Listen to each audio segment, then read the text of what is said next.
Milí občania, táto informácia ma zachytila v aute, musím sa vyjadriť. Šéf SAVčky Venhart bol u prezidenta, u toho človeka mimochodom, ktorý povedal, že zatvára Slovensko iba na 2 týždne, nakoniec na 2,5 roka sme boli zavretí, a ktorý vyhlásil, že ak by mal moc, tak by bola zaočkovaná polovica Slovenska. Tak u tohto človeka bol Venhart, šéf SAVčky.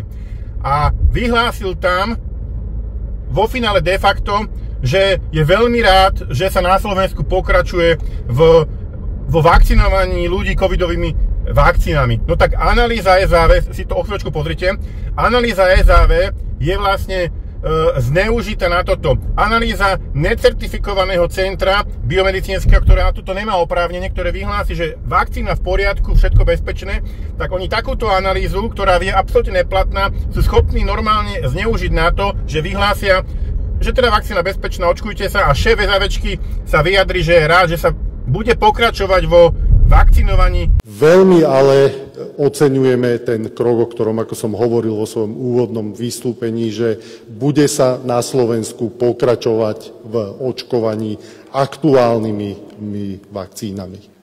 A keď som toto videl, milí občania, som skoro odpadol. Oni si neplatnou analýzou SAV idú ospravedlňovať opätovné nákupy vakcín. Nákupy vakcín boli na základe analýzy Soni Pekovej zastavené a na základe analýzy necertifikovaného centra biomedicínskeho oni si idú ospravedlniť a idú opäť nakupovať covidové vakcíny, idú vyhlásovať, že vakcína bezpečná a idú ľudí dokonca očkovať v lekárniach. Normálne do pliecka, proste v lekárni už to bude na tento štýl.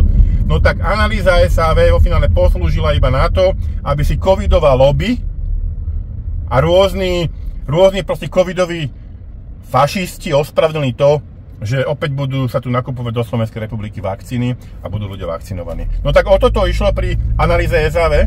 Na toto má byť vlastne analýza necertifikovaného centra zneužitá alebo využitá. Toto je niečo neuveriteľné.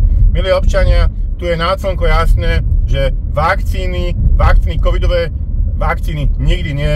Je to lož, je to útok na zdravie občanov. Ďakujem pekne.